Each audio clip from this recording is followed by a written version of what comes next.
mitandao wameweka 40 days, wengine wameweka more than 40 days. Let me come to that one today so that it can be very clear na kila mtu aelewe vile hiyo kitu huendelea. Jambo la kwanza, tuna njia kama 6 za kufunga, 6 methods of fasting. Kama wewe ni mtu unapenda kuandika mambo, uandike. Kama ni yule anafikiria ataweka kwa kichwa, shauri yako. Halo? Bwana wetu asifiwe. Bwana wetu asifiwe. The first one should be tunaita kwanza nieleze kufunga ni nini na maana yake ni nini. Jambo la kwanza, tunafunga katika moyo mzuri. Moyo mzuri. Wakati unafunga lazima kwanza uwe na moyo safi. Na nisomewe na mtu kitabu cha Petero wa kwanza 2:1. Kama kuna mtu anaweza kusoma kwa Kiswahili tafadhali haraka. 1 Peter chapter 2 verse 1. Rid yourselves therefore of all malice, deceit, hypocrisy, envy and slander. Tafadhali haraka. 2 Peter, you read just verse 1. Chapter 1 Peter chapter 2 verse 1. Nani ataweza kusoma? Naleta mafundisho kwa sababu ninaona kuna watu wengi sasa siku hizi wanakuja na kalamu na notebook. Hiyo ni kuonesha wanahitaji mambo ambayo wanaweza. Tafadhalini Kiswahili, nani atasoma? Kuja wewe. Soma. Basi wekeni mbali uovu wote na hila yote na unafiki na husuda. Soma moja pastor, anzia tena. Basi wekeni mbali uovu wote na hila yote na unafiki na husuda na masingizio yote, kama watoto wachanga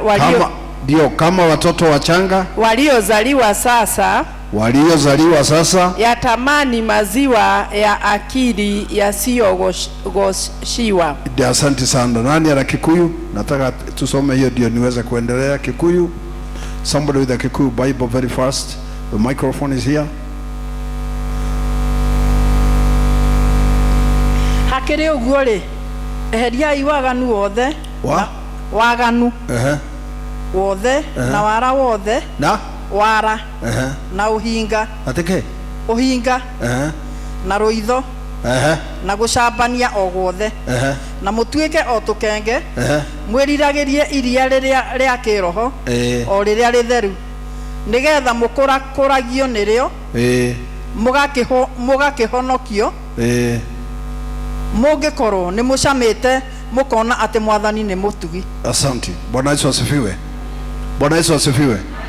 Hapa Petro anajaribu kuonyesha ikiwa utakuwa na wakati wa kufunga na kuomba, kuna mambo unatakiwa kwanza utoe ndani yako. Mambo haya yanaishi ndani ya moyo wa mwanadamu.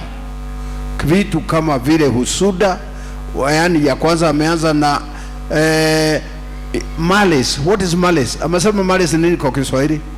Pastor. Uovu, waganu wothe utoe uovu. Ya pili, hila ni uhiga. Unafiki no uoshio. Husuda na masingizio. Mambo hayo hayaonekani na macho ya mwanadamu. Macho haya hayaonekani na mambo haya hayaonekani na macho ya mwanadamu. Na wakati tunaona mtu anaweza kuona wewe ni mtu mzuri, wewe ni mtu mtakatifu, wewe ni mtu mzuri wa kanisa na unaenda kanisa vizuri, na mtu anaona hata uko very smart na anaona huyu ni mtu wa Mungu mzuri. Lakini kuna mahali ambapo watu hawaoni. Kule ndani katika kilindini cha moyo wako hakuna mtu mwingine anaona ila Mungu na wewe na shetani, watu watatu. Blessed be the name of the Lord. Kwa hivyo ni wewe, yale mambo uko nayo unayajua. Labda wewe ni msengenyaji sana na unajua hivyo. Hiyo ni kitu moja. Kwanza utakana na utatoa ndani yako, maana unataka kuanza maombi ya kufunga na kunyenyekea mbele za Mungu. Jambo la pili ni kitu kinaitwa husuda, kuonea mtu, kuwa na wivu, kuwa na dhambi, kuwa mchochezi wa mambo. Mambo hayo yote yako katika moyo wa mwanadamu. Isaya akasema moyo una ugonjwa wa kuficha, yaani moyo huficha mambo ambayo sisi hatuwezi kuona, lakini Mungu anayaona. Na mimi hushangaa wakati ninaona Wakristo, kwa sababu Wakristo wengi wanajua dhambi tatu peke yake. Niangalie hapa, Wakristo wengi wanajua dhambi tatu peke yake. Hata ukimuuliza, akikwambia fulani naona sasa simu wokovu, kwa nini? Anafuta sigara. Naona fulani sasa ameanguka, kwa nini? Anafuta bombe. Naona fulani simu wokovu, kwa nini? Amefanya usharati. Dhambi gapi? Dhambi gapi? Lakini ukiangalia hata katika zile zinaitwa 10 commandments, kuna uongo, si ndio? Dukana henanie, usidanganye, kutamani vitu za watu, wivu, haya mambo yote yako ndani ya moyo wa mtu, na yakiwa ndani yako yanaleta kitu tunaita tunaweza kuita nini? Hapana, si kizingizio, lakini kizuizi kati ya wewe na Mungu. Wakati una yale mambo, those weakness that are in your heart, una wivu, una ukorofi, una husuda, una masengenyo. Kwanza masengenyo, wale wataenda jehanamu kwa sababu ya masengenyo, sijui ni maelfu gapi ya watu. Mtu wako kanisani na ni masengenyo tu, maneno ya watu ndio anaongea, na inatokaga na mtu ule anapenda kuongea sana. Unajua kuongea sana ni baya. Abia mwingine kuongea sana ni baya. In fact, Biblia katika kitabu cha Mithali inasema mjinga huongea sana. Si ndio inasema hivyo? Inasema nini? Ati inasema nini? Ugiona mundu raria muno niki? Ndio utichogeta kilindo gakirikirikana. Ugiona mundu raria muno niki? Ni kilimo. Kilimo nikio kiaragia muno. No, lakini Wakikuyu wana mtu mwingine wanaita mukirai. Tete watia? Mukirai ni kusema ananyamaza lakini anajua. Hiyo maneno mnaongea anajua lakini hataki kuongea ananyamaza lakini anajua. Lakini kuna mwingine hata akisikia maneno inaongea Nairobi anasema terekaje mwana kwanza ni ndari kuira kegohe. Lekeo chokwaragia lie. Tiga perepere. Horia kanua. Nigetha roho atwarane na Roho Mtakatifu haendeshani na mtu ambaye anaongea para. No, Roho Mtakatifu anapenda mtu ambaye ametulia, mawazo yake yametulia, akili zake zimetulia. Sasa Roho Mtakatifu anapata nafasi ya kuja kukuhudumia. Blessed be the name of the Lord. Tumeelewana mpaka hapo? Hiyo ni jambo moja wakati tunapofunga. Hiyo ni jambo la maana sana. Now, wakati tunafunga lazima tuwe tuna lengo. Lazima tuwe tuna lengo ama shabaha. Inaweza kuwa tunataka kunyenyekeza mbele za Mungu. Lazima uwe una sababu, intent. You must have an intent. The first one was fast with the right heart. Number 2, fast with an intent. Usianze tu kufunga na hujui unafunga kwa nini, na hujui ni nini unataka. Lazima uwe na kitu tunaita intent, yani makusudi yako ya kufunga ni nini. Ya 3, lazima wakati wa kufunga uwe tayari, uwe tayari wakati wa kufunga, uwe tayari kuweka kando mambo yako ambayo ni ya starehe, mambo ya kukufurahisha, mambo ambayo unafanya unasikia ni mazuri, chakula nacho unachokula unasikia ni kitamu sana, kile unapenda sana, lazima hiyo uweke kando. That is setting aside daily comfort so that we can focus on God with a clear heart. Ili uweze kuangalia Mungu vizuri, kuna mambo ambayo unatakiwa uyaache, mambo ambayo yanakustarehesha, mambo ambayo yanakufurahisha, mambo ambayo ni ya raha kwako, chakula ambacho unapenda sana, chakula ambacho kinakushibisha. Hata kushiba, usile chakula ukashiba wakati ambapo unafunga. Hiyo ni jambo moja muhimu sana. Jambo la 4, unaweza kufunga kwa sababu unataka kutafuta huruma kutoka kwa Mungu, seeking mercy, seeking God's mercy. Labda unapitia katika jangwa fulani, labda unapitia katika ugonjwa fulani, labda nyumba yako kuna mambo ambayo unaona si mazuri, watoto wako labda hawaendi vizuri, biashara yako haiendi vizuri, ukiweka mifugo yako hawaendi vizuri, ukiangalia katika labda shamba lako mambo hayaendi vizuri, una mambo yako binafsi ambayo they are not going well, you are not happy, hufurahii vile mambo yako ama ya kwako yanaenda. Ukiangalia mambo yako ama mambo ya kwako hayaendi vizuri, maandiko inakushauri uanze kufunga kwa ajili ya mambo ambayo yanatendeka karibu na wewe, ili Mungu alete huruma zake. Wakati unataka huruma za Mungu, ugenda kuiguo dhane gai ni undu wodu mona uragerera kwa sababu ya jambo fulani unapitia, kwa sababu ya jambo fulani watoto wako wanapitia, kwa sababu ya jambo fulani biashara yako inapitia, kwa sababu ya jambo fulani, tuseme kwa mfano ndoa yako inapitia mashaka, na unaona hii ndoa itaweza kuvunjika. Usianze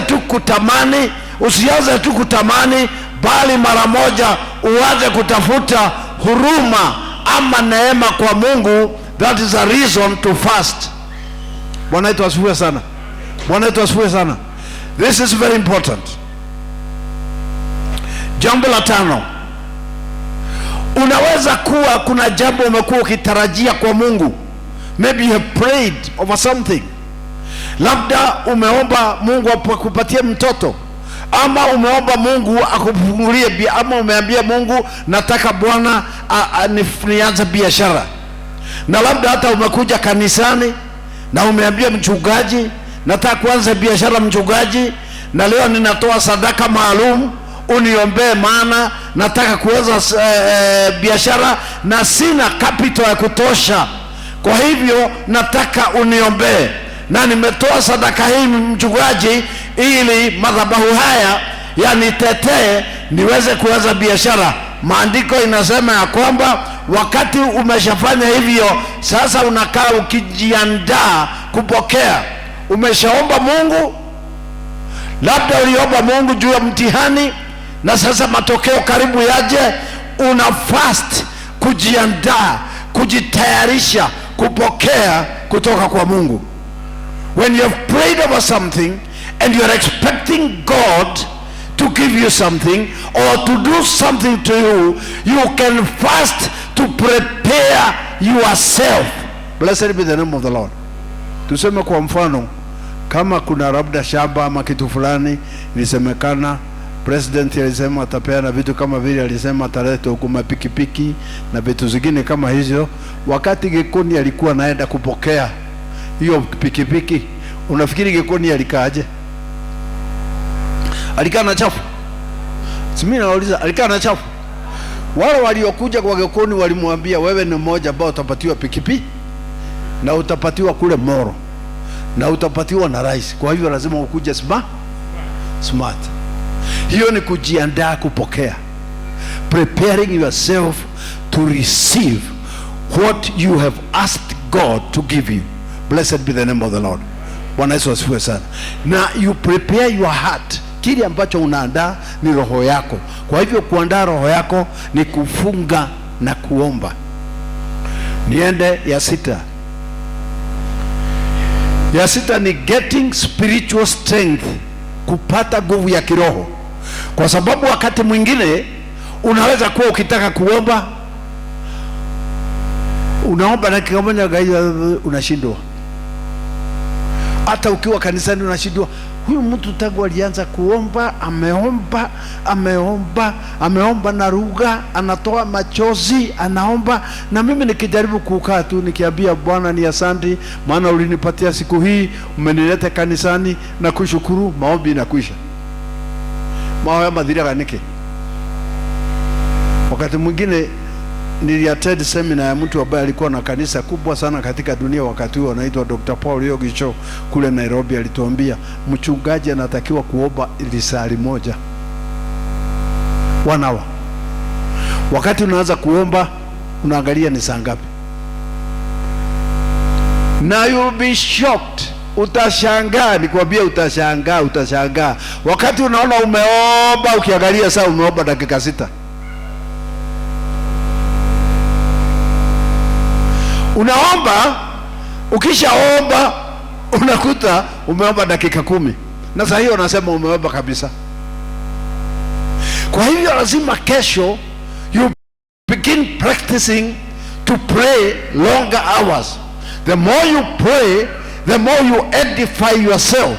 Vile unavyoomba ndivyo unavyopata nguvu, ndivyo unaweza kuendelea katika jina la Yesu. Hata utasikia unawashawashwa, unataka kutoa ushuhuda, unataka kusalimiana, unataka kuingia kwaya, unataka kuingia praise, unataka kufanyia Mungu hivi, unataka kufanyia Mungu hivi. Hayo yote yanaletwa na kwamba wewe unaomba ili upate nguvu. Na ndio sababu hayo mambo 6 ni muhimu sana. We fast with the right heart, tuwe na roho mzuri, intent, tuwe na makusudi, setting aside daily comforts, tuweka ili tutafuta Mungu, seeking God's mercy, preparing to receive God, and getting spiritual strength. Haya, sasa nisikia sasa vizuri. Hapa ndio kuna changamoto, na hapa ndio watu wengi wamechanganyikiwa. Jambo la kwanza, watu wamechanganyikiwa kwa sababu wakati anaambiwa tutafunga siku 21, anajiuliza tunatakiwa hii siku yote 21 tusikule? Tunatakiwa siku hizo zote 21 tusikunywe chai?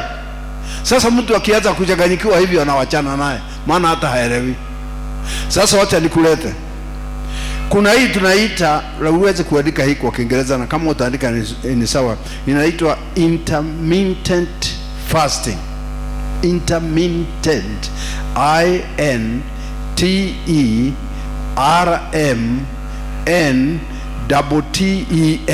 I repeat,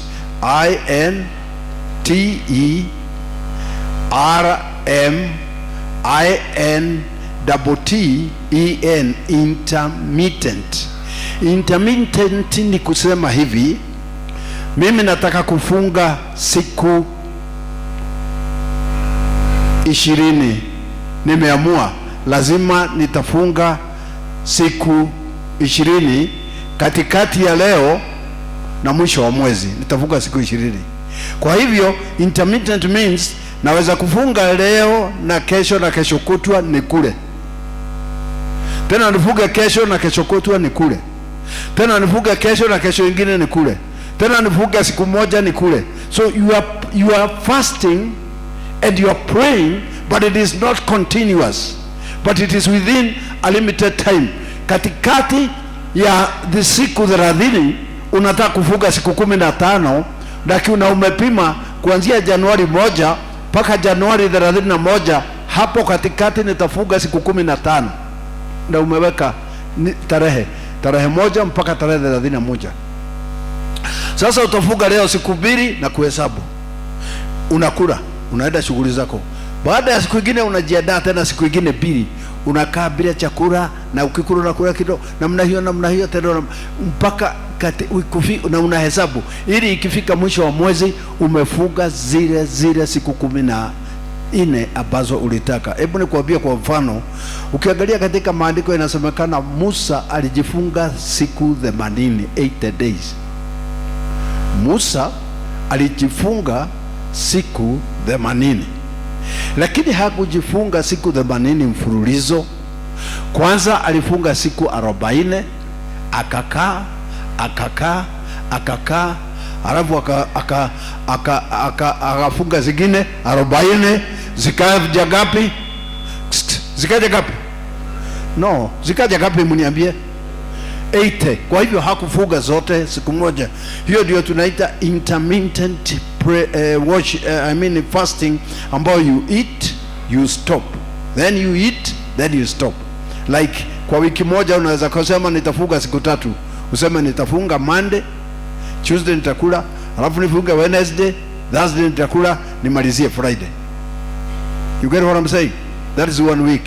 Sababu hata wakati kama ulifunga Monday, kama hukufunga unaanza Tuesday, ukifunga Tuesday alafu Wednesday ufunge unakula Alhamisi, bado hata Wednesday. That's why it is intermittent, because hata wa siku ile huli. Kama unataka kufunga siku 3 kwa wiki, unataka kufunga Monday ukule Tuesday, ufunge Wednesday ukule lini? Haya. Sasa wakati umekula Monday, ukiingia Tuesday, bado mawazo yako ya kwamba unafunga. Hata kama umekula unajua ninafunga, hauwezi kula zaidi. Ukiingia siku hii nyingine unafunga. Wakati unafunga tena unaomba. Siku hii nyingine huli na hunywi, lakini bado mawazo yako pale pale.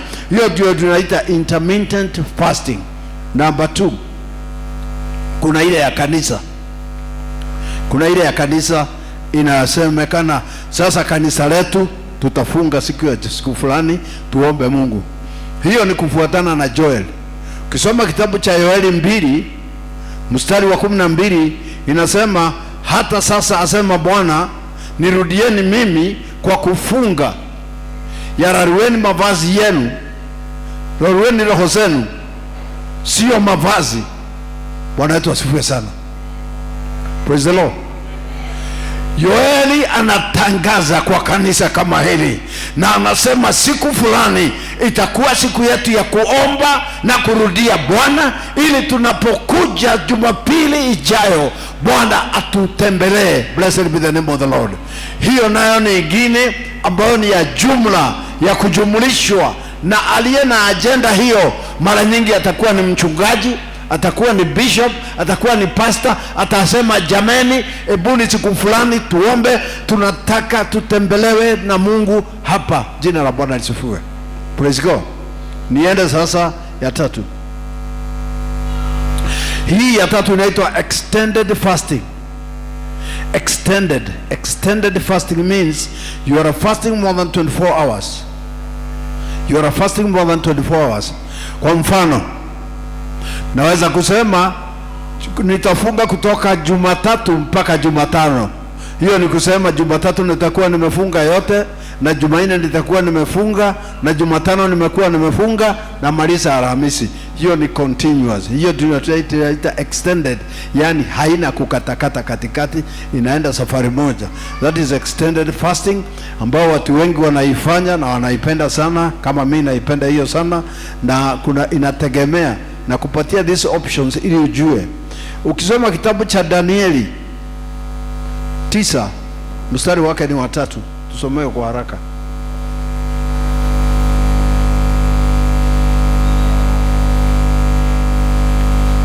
Sijui kwa nini wengine Biblia wanatafuta, wengine hata wamekuwa kanisa miaka mingi.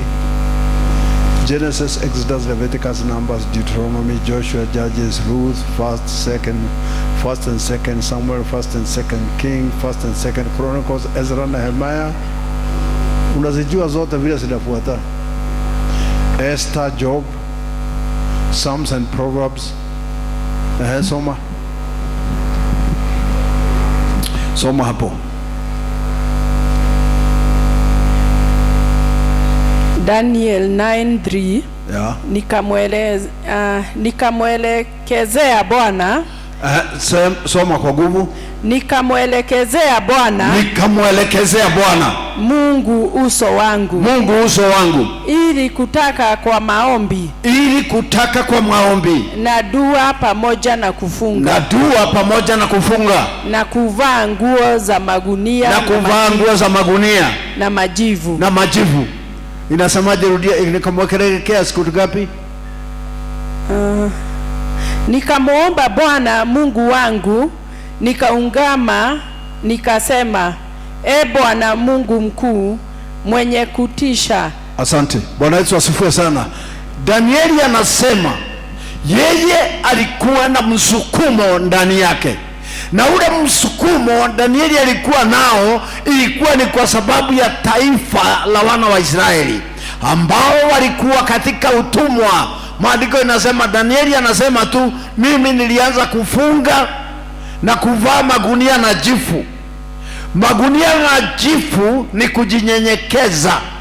Wakati tunafunga tunajinyenyekeza. Kujinyenyekeza kwa Kikuyu ni kwenyerekia.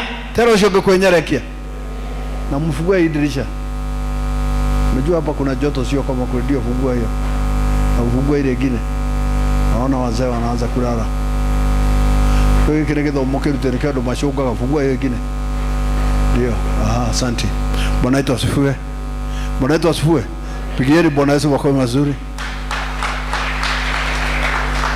Ukisikia unazinzia kanisani ama mbele ya watu, afadhali usimame kwanza, utoke nje uambie Mungu gaida uthaitha dukareke njoga ringi. Ugushoga hawa weka kiundu.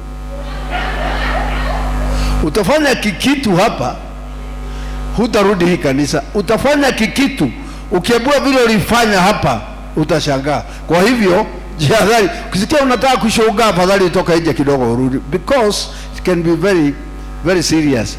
Haya, Danieli anasema yeye vile alifanya, aliangalia, alionesha Mungu uso wake, hakuondoka pale, akaendelea kuomba na kusononeka na dua. Dua ni kuhoya na kuthaithana na kulirira Ngai. Hivyo ndivyo Danieli alifanya, continuous for 3 days. Alifanya hivyo bila kuondoka hapo mpaka asikie sauti ya Mungu. Jina la Bwana lisifiwe. Unaweza kufanya maombi kama hayo ambao tunaita extended fasting. Unafanya hiyo kama vile Danieli alivyofanya. Wengine wanachukua magunia, wanachukua gunia dukani, anajiwekea gunia na jifu. Katika New Testament we don't do that. Katika Agano Jipya tufanye hivyo. Hiyo ni Agano la Kale. Katika Agano Jipya, jifu ni kutakasa roho yako, ni kuungama dhambi zako mpaka unajisikia mbele za Mungu hauna hatia. Now tunangine tunaita time rested feed. Hii nayo ni ya chakula. Kwa mfano, unaweza kusema kawaida yako labda wewe hula saa fulani, kama vile unaona watu wanaitwa Waislamu wanafanya. Waislamu wanafungaga hata kula chakula wakati wa mchana. Wakati wa mchana hawezi kula chakula, lakini usiku atakula, na usiku anakula. Ikifika saa 11 asubuhi anaamka kabla jua anakula. Sasa hiyo itampeleka mpaka saa 12. Hiyo inaitwa time, inaitwa time restricted feeding. Time restricted, yani unaweka masaa ile utakula, na masaa hiyo utakula ndio utakula. Masaa mengine hata ukipewa nyama hata utakula, na hata hiyo masaa haukuli tena zaidi, maana una fast, uko mbele za Mungu, unatafuta uso wa Mungu. Jina la Bwana lisifiwe. Na Danieli alifanya hiyo.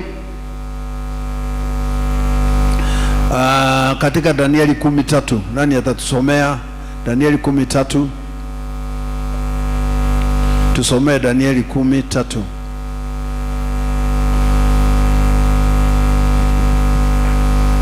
Tafadhalini.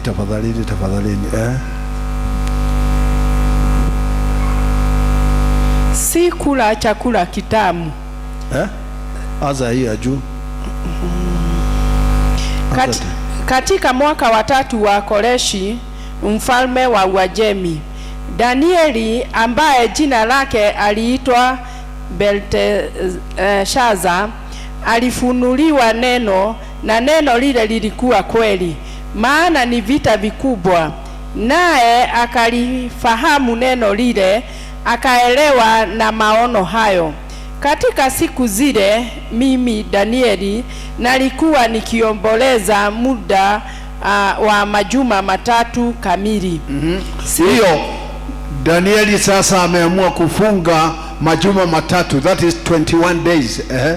Si kula chakula kitamu. Yeye alikuwa anakula chakula, lakini hakula chakula kitamu, wala nyama wala divai. Akipawa nyama hakula, kama kuna nyama hawezi kula kwa hiyo wiki 3, hata divai. Maana ni desturi ya Wayahudi, baada ya kula chakula anakunywa ile kitu tunaita divai ama wine. Anasema hakuinywa, haikuingia kinywani mwangu. Hakunywa maana ni kitu ambacho kinapendwa na Wayahudi wote na wale ambao wanajua.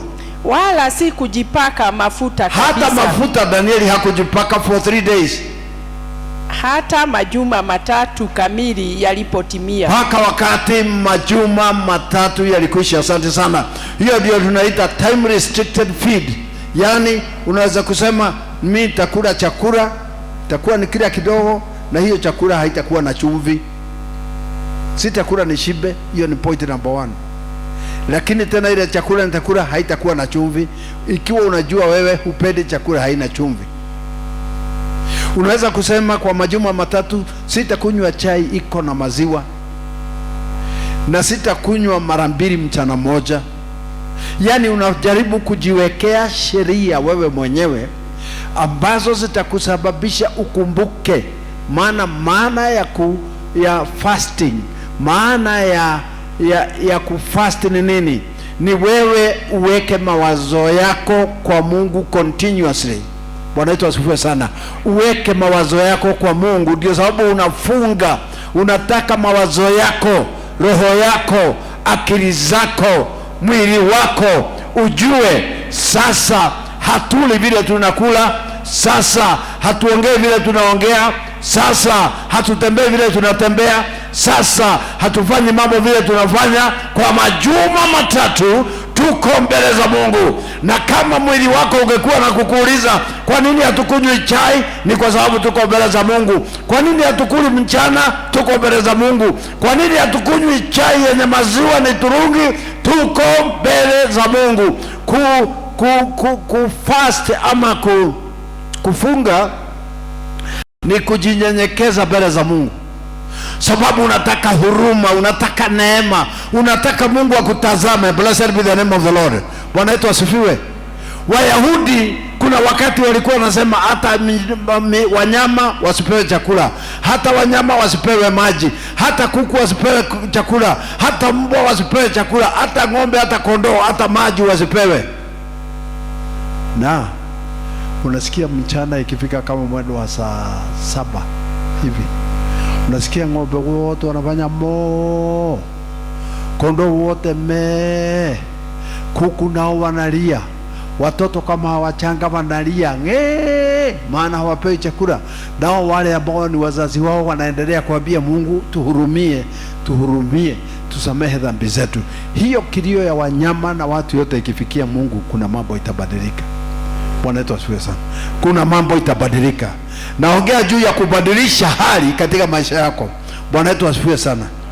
Naongea juu ya kubadilisha hali katika maisha yako. Kuna ile tunaita alternate day fasting. Alternate day.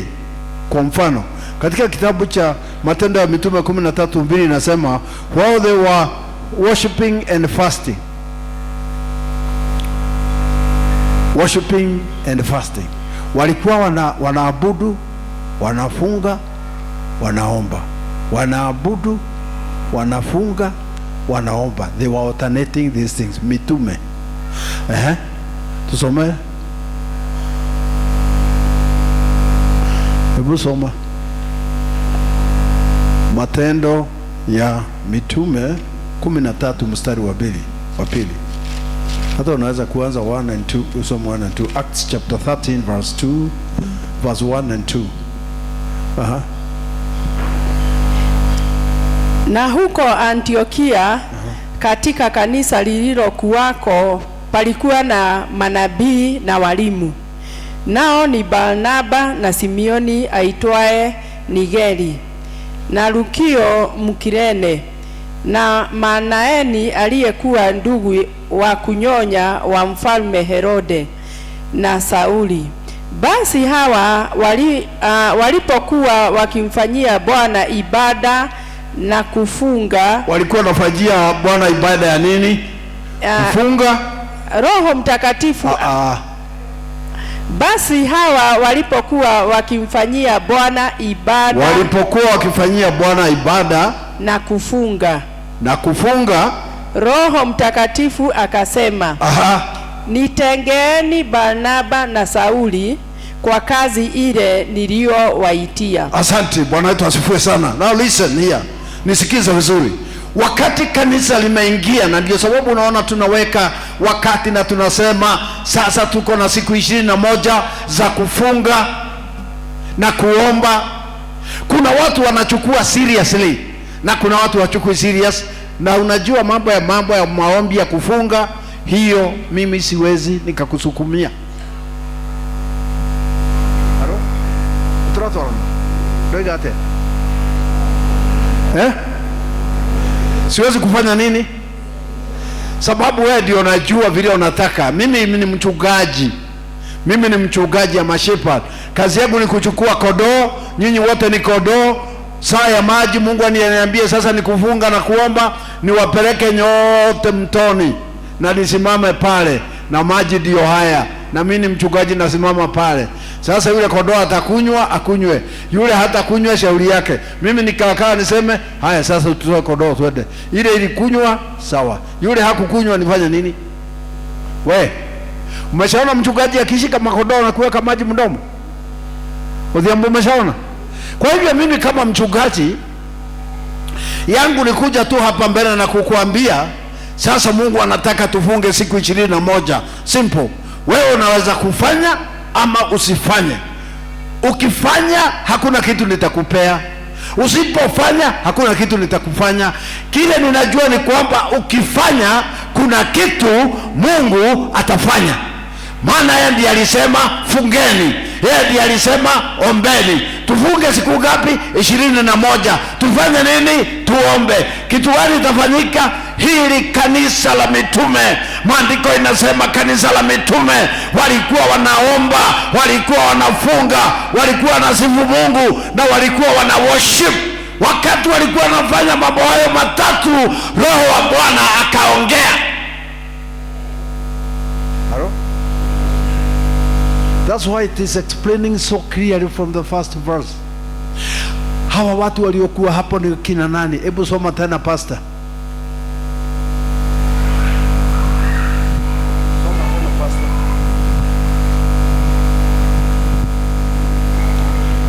Na huko Antiokia katika kanisa lililokuwako palikuwa na manabii na walimu.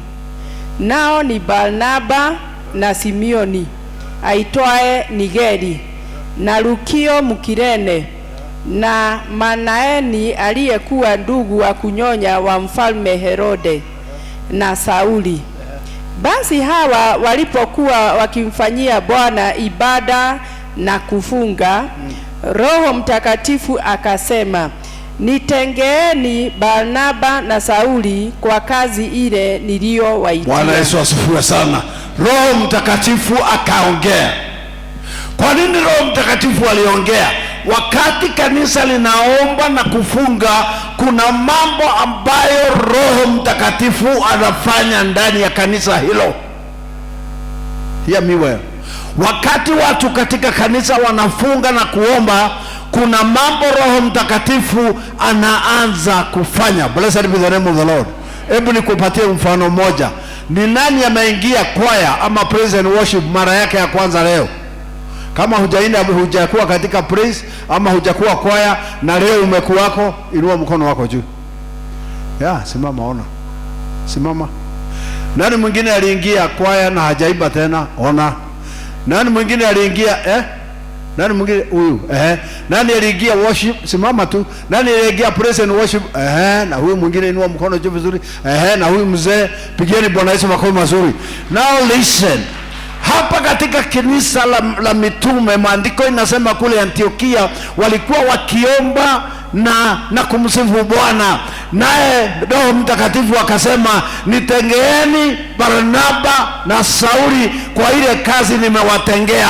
Leo katika maombi ambayo tunaomba siku 21, Roho Mtakatifu ameongea akasema, nitengeeni huyu, nitengeeni huyu, nitengeeni huyu, wacheni wafanye kazi ambayo ninataka wafanye katika kanisa hili. Jina la Bwana lisifiwe. When the church is praying, the Holy Spirit becomes active.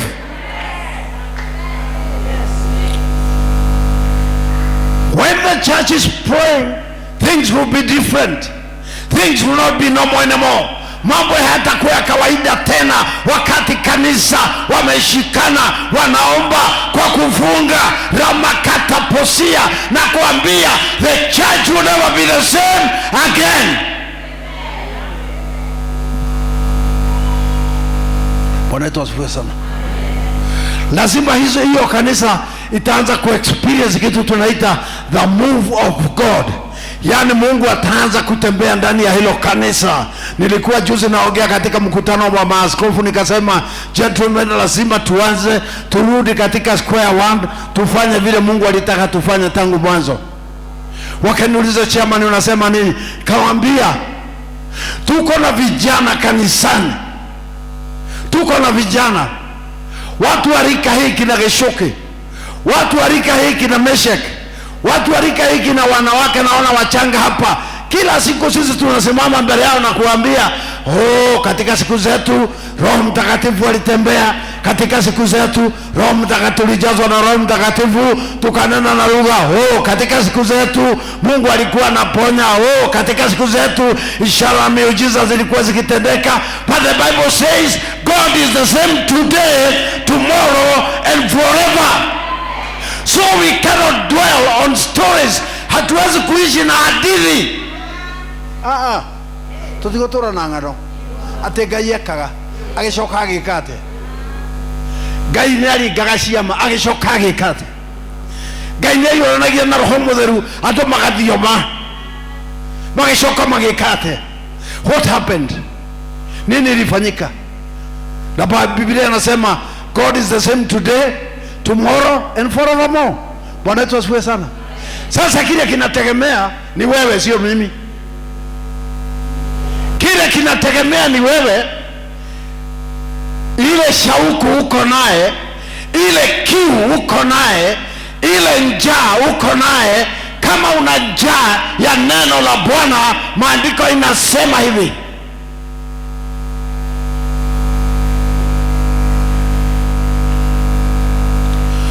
hawa heri wenye njaa na kiu ya Roho, maana hawa watashibishwa na Mungu mwenyewe. Kama una kiu, kama una njaa, utashiba. Mimi wakati niliokoka nilikuwa nimetoka kanisa la AIC, African Inland Church, na nikiwa katika hilo kanisa, huyu mzee anajua huyu, nikiwa katika hilo kanisa hakukuwa mambo ya kujazwa na Roho Mtakatifu. Bwana wetu asifiwe sana. Amen. Sasa kuna maswali mimi niliuliza, and I thank God because he's a God of conversation. Kama hujajua Mungu, Mungu anaongeaga vile tunaongea, na unaweza kuongelesha Mungu vile tunaongea nawe. Ukaragia na Ngai ule turaria nawe. Ti ati ukeria na Ngai gweke undu gego ukakenene warie nake ati kuna kikitu kitakuja ndio ujue. You just talk. Mimi nikaambia wao walikuwa wananihubiria, nikawaambia ate mnasema nikiokoka itafanyika nini? Wakaniambia tofauti ya hiyo kanisa huko ya AIC na hii ya Full Gospel ni kwamba hapa utajozwa na Roho Mtakatifu na utanena na lugha. That was the contention. How now that nikaona ke ndiye nikaona hake ate tofauti ya kanisa ka uroga gaku neno ilo no kujulio na Roho Mutheru na walie na thiomi. Sasa na mimi ni mwalimu na nilikuwa mwalimu hapana mchezo, nikawauliza question mark, na hiyo lugha mnasema kuna mtu atanifundisha? Wakasema hapana. Ni nani? Ni Mungu. Mungu mimi ni mwalimu na ninajua lugha lazima ufundishwe na mtu. Niwadamera nyede mwalimu na joera mwaka ufundithio ke, kama ni Kiswahili ufundishwe, kama ni Kiingereza ufundishwe. Wakasema hapana, hii utafundishwa na Mungu mwenyewe, Roho Mtakatifu, utajikuta unaongea hiyo lugha. Nikawaambia okay, sikizeni, kama nikiokoka hii kanisa na nisipate hiyo lugha mnasema, nitatoka. Hiyo kwanza mjue. Nitakuja na nitaokoka. No ndaga guthio muguo muraiga iyo kanitha ngumba. Na niye daima, na nikitoka mtakuwa kwa shida, maana nitaenda nikisema nyinyi waongo kwa kila mtu. Sasa wakati niliingia nikaokoka, wote wakawa na hofu kwa ushirika, wakasema leo mwalimu ngakuyurio na Roho mumenyane kwage thina tondu aroigire akuyurio na Roho alethia uko akuga ore atore ya maheni na to hamania kamera akiribo diugaga. I will say that akiri maheni ile mtu ajerete ndoka nego yurio na Roho. Sasa kitu ya kwanza niliambiwa lazima utamani. Wakati niliokoka nikifikiri najazwa saa hiyo, nikapelekwa sasa kushauriwa, nikaambiwa sikia, utajazwa lakini lazima utamani. No mwaka weke hata. No mwaka weke hata. No mwaka weke hata. Utamani. Bwana yetu asifiwe sana. Umeshaona mtu akitamani kitu? Umeshaona mtu kama ametamani kitu? Ndio kanirona ndwara methuti ya nyama.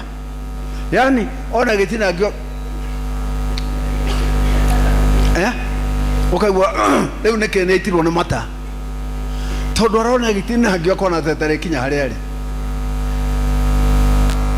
Eragwo thuti etagwo ke, na neragwo mundu acio nithie ke kagio. Tikiriria, mimi nikaanza kutamani. Nilikuwa natamani. Kwa nini nilitamani? Maana nilitaka nijue hii maneno ni ya kweli ama la. Haya, kuna Bible nilikuwa nimepatiwa na mama yangu, alikuwa ameninunulia Biblia kama hii. Mama yangu akaniletea, nikasoma ni asante basi. Nilikuwa nasoma, hata mara nyingi sikuwa nasoma, lakini nilikuwa naye. Nikashika hiyo Bible namna hiyo nikiwa kwa nyumba ile nilikuwa, nikapiga magoti. Sijikasifu kufuga macho. Nikaambia Mungu, kama hii neno ni yako kabisa, unajua ni yako, unifunulie nijue.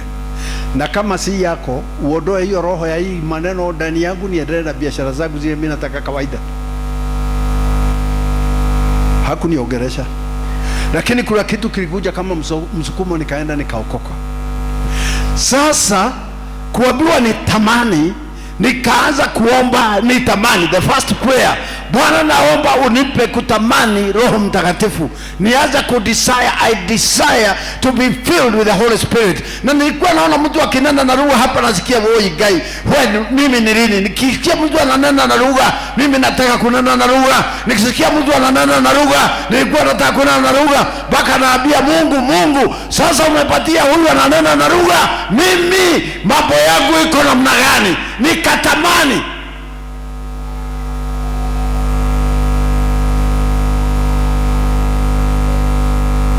Mimi uweze kufanya vile nilifanya, na usijaribu maana hutaweza.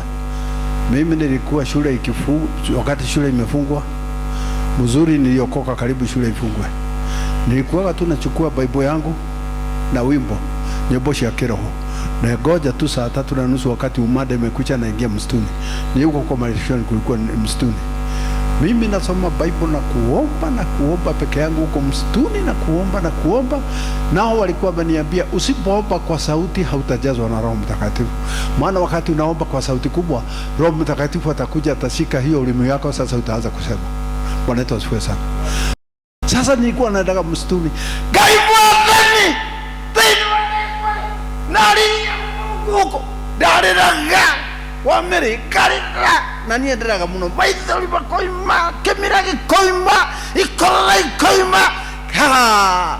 Wakinya hoine dinda yurio na Roho. Oiga no kuyurio ne kuyurio. Nigero shugaroka, otukugaroka. roho niyo idia kwa magani ukoma to asa akikorwo turenge ndirathi na mangaigwa na marathuma na tene ngai umayuretie ri kai nie de waga yureko na batu tigo kanene na ngai yangu kane goro nyamba jikara nigetha njũria atĩrĩ we rĩ kĩrĩa kĩagirĩte ũyũrie ta andũ arĩa na waria kwa nini wewe hukujazwa na lugha kama wale wengine? Maana hata walikuwa nilifundishwa kitu kingine ambao sijui, wanasema ati huyo roho ambao umejazwa wakati parapanda italia huyo ndiye atasikia tirohoshi wayurio ria karubeta kahuo popo popo roho ndo wakaigwa ukira yule utari na roho todo na thimu itare nane. Najua baadhi ni kuambiaga maneno ya ukweli, sababu hii kanisa niliambia watu jana hapa, tulikuwa na semina, nikawaambia sisi tunaendaga mbinguni. Kanisa turaigire itwe tuthiake itwe patao itunaothiake sisi tuliokoka tuende mbinguni, na hatujawacha ile tulifikiria tangu kwanza. Sisi tuliokoka tuende mbinguni, na ndio sababu unaona mimi I don't preach prosperity message sana. Kawaida yangu huwezi kuona nikiongea mambo ya vile utatajirika, vile utapata magari. Ninakuombea ndio, lakini it's not my contention, because I know onano heo Mercedes yo mothe na Jesu ashoke rucio ni wametwara tiwe ndirori ungeheo Prado umothe ri Jesu okeo tukuri ni wametwara ndonage twara Prado na ndonage na Jesu wateire kanake.